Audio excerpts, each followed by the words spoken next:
शायद ये सरकार नहीं समझ पा रही है और इसीलिए बार बार उसको एक ऐसा मामूली सा पत्थर समझ करके फेंकी जा रही है। लेकिन मंत्री जी, शायद आप ये समझ नहीं पा रहे हैं कि ये आशा बहनें हीरा है। अध्यक्ष जी, मेरा सवाल जो हमारे प्रदेश में कार्यरत आशा बहनें हैं उनसे जुड़ा हुआ है और सरकार कहीं ना कहीं इन आशा बहनों की आशाओं पर लगातार पानी फेरती हुई आ रही है। ये आशा बहनें जो हैं उनका मूल मंत्री जी शायद आपका विभाग समझ नहीं पा रहा है। और रही बात छपने की, आशा बहनों का भी उतना ही अधिकार है कि वो अखबार की पंक्तियों में सामने आए और उनकी अधिकार की जो बातें इस सदन में बोली जा रही हैं वो लिख करके पढ़ करके वहां पर आए, क्योंकि आज वो आशा बहनें जिस तरीके से आपके विभाग की रीढ़ बन करके हैं, शायद ये सरकार नहीं समझ पा रही है और इसीलिए बार बार उसको एक ऐसा मामूली सा पत्थर समझ करके फेंकी जा रही है। लेकिन मंत्री जी, शायद आप ये समझ नहीं पा रहे हैं कि ये आशा बहनें हीरा है और उसका वर्णन, क्योंकि हमारे वित्त मंत्री जी यहाँ बैठे हैं, मैं कहना चाहूंगी कि इस विभाग में जो आशा बहनें जिस तरीके से काम कर रही हैं, चाहे वो संक्रमित रोग हो उनको बचाने के लिए, मैं बहुत डिस्क्रिप्शन के साथ नहीं बोलूंगी, लेकिन ये बजट से रिलेटेड है, इसलिए मैं कहना चाहूंगी कि जितना वो काम कर रही हैं, अगर उनका काम रोक दिया जाए तो आपके विभाग का जो संपूर्ण का बजट है वो पूरा का पूरा बजट भी आप लगा देंगे, तब भी आप उनके द्वारा किए हुए कार्यों को पूरा नहीं कर पाएंगे। और ऐसी स्थिति में 1 ट्रिलियन इकोनॉमी की बात हुई पिछले सदन में और लगातार सरकार के द्वारा हो रही है।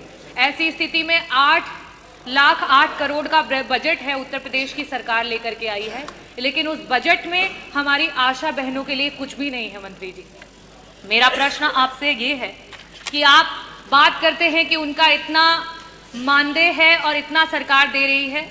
मेरे पास आंकड़े हैं और मैं उसे टेबल भी करना चाहूंगी कि वर्तमान में 24 ऐसे जिले हैं और 25,000 आशा महिलाएं हैं जो हमारी वर्कर्स हैं जिनका भुगतान नहीं हुआ है और आज वो रोडों पे हैं, वो जगह जगह पर आपसे मिलना चाह रही हैं, लेकिन उन्हें आपसे मिलने का अवसर नहीं मिल रहा है और शायद इसीलिए नहीं मिल रहा है क्योंकि वो छप नहीं रही हैं। जो छपता है वो दिखता है और मीडिया की ये ताकत है और ये लोकतांत्रिक व्यवस्था की ताकत है कि हम उस चीज को, सत्यता को सबके सामने लेकर के आए।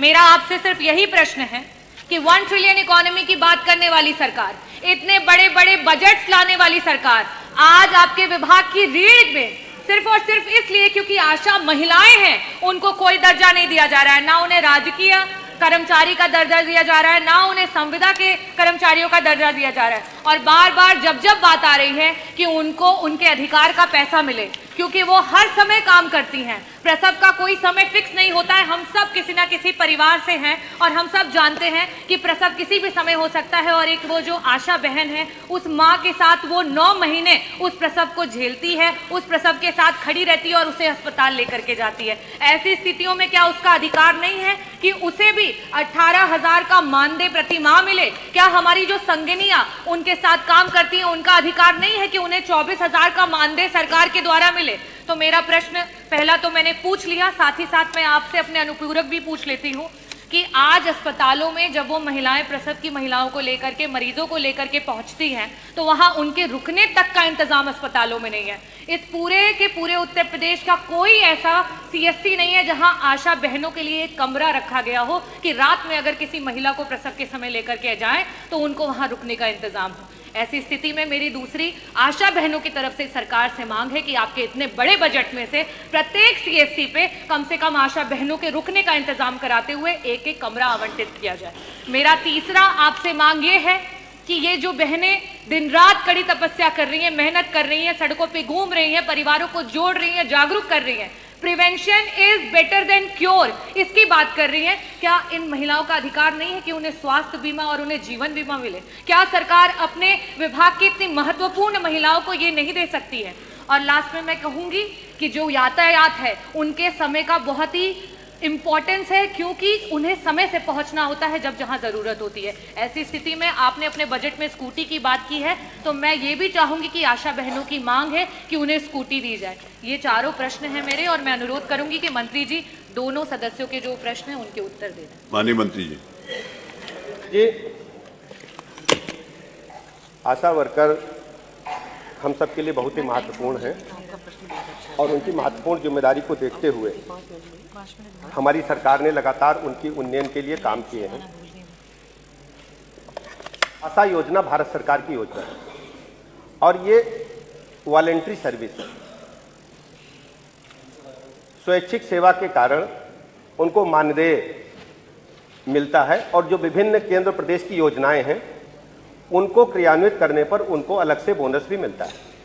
इस प्रकार हम कह सकते हैं इनको वर्तमान में 6,000 से लेकर के 11,000 रुपये तक, 6,000 रुपये मिनिमम है और 11,000 रुपये मैक्सिमम पेमेंट हमारी सरकार ने मानदेय और जो इनके बोनस हैं अतिरिक्त रूप से जो काम किया उसके आधार पर हमने अभी तक किया है। अभी 16-17 में इनको 2,306 रुपया मिलता था टोटल, अब ये 6 से 11,000 रुपया हो गया है। दूसरा 25-26 के बजट में हम इनको 2,000 से 3,000 रुपये करने के लिए हम प्लान बनाए हैं। इसको हम आगे भारत सरकार को 3500 तो पहले ही दे रहे हैं, भारत सरकार को हमने लिखा है। अच्छा, वो देते हैं। दूसरा क्या है, अभी हमें लगता है माननीय सदस्यों ने पूरा अध्ययन नहीं किया है, सतही जानकारी के तहत सवाल लगाया है। हमारी सरकार ने इनको जीवन बीमा की सुविधा दे रखी है और ये सुविधा दी जा रही है इनको प्रधानमंत्री जीवन ज्योति योजना के तहत और प्रधानमंत्री सुरक्षा बीमा योजना के तहत इनको हम ऑलरेडी दे रहे हैं और ये बहुत लंबे समय से लागू है। इनको हम स्मार्टफोन भी एक दिए हैं। माननीय सदस्य ने चार्ज के बारे में कहा, उसका रिचार्ज के लिए हम 99 रुपये और 250 रुपये उनको प्रतिमाह देते हैं, रिचार्ज के लिए देते हैं। मोबाइल फोन भी किया है। दूसरी सबसे बड़ी बात इन्होंने उठाई कि इनको बड़ी चिंता है।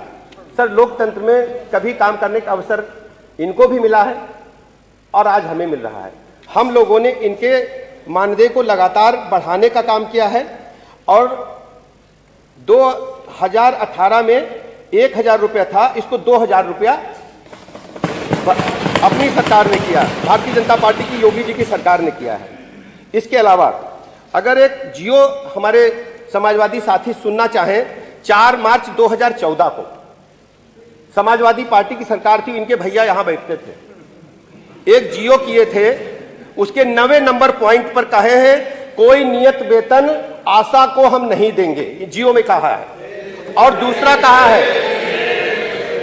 कहा है कोई मानदेय भी नहीं मिलेगा। मेरा यह कहना है ये कोई ऐसी बात नहीं है, ये हमारी सरकार की प्रतिबद्धता आशा वर्कर के साथ साथ उत्तर प्रदेश के एक एक कर्मचारियों के हित के लिए। आशा वर्कर हमारे स्वास्थ्य विभाग की रीढ़ की हड्डी, मैं स्वयं इनके संपर्क में रहता हूं। एक और सूचना दे दूं, मुझे अच्छी तरह याद है इनके भैया यहां बैठते थे, आशा वर्कर ने प्रदर्शन किया था, हजरतगंज कोतवाली में मुकदमा दर्ज हुआ था, जो आशा वर्करों की अध्यक्ष प्रदेश की, उसका मुकदमा पिछली सरकार में न्याय मंत्री रहते हुए मैंने वापस लिया था। ये वही हमारे समाजवादी साथी हैं। इसलिए माननीय अध्यक्ष जी, हम पूरी तरह से प्रतिबद्ध हैं। अपने आशा वर्कर के साथ साथ प्रदेश के एक एक कर्मचारियों के हितों की चिंता करना हमारे सरकार का प्रथम दायित्व है। कर्मचारी हमारी रीढ़ की हड्डी है, उनके सुख और दुख में हम हमेशा खड़े रहेंगे, इसमें कोई शक की गुंजाइश नहीं। तो दोस्तों, यही था आज का आशाकर्ताओं का न्यूज़। तो देख ही सकते हैं यह किस तरह से मैडम जी बोल रहे हैं। अगर मैडम जी को बात सही होती है तो अच्छा ही होगा। आशाकर्ताओं का मानदेय 3,000 से कुछ नहीं होने वाला है, और भी मांग होगा और आशाकर्ताओं का मानदेय बढ़ेगा। इसी वीडियो को पुराना ना समझे, इस वीडियो में के माध्यम से मानदेय को बढ़ाया जाता है। तो इस वीडियो को लाइक और सब्सक्राइब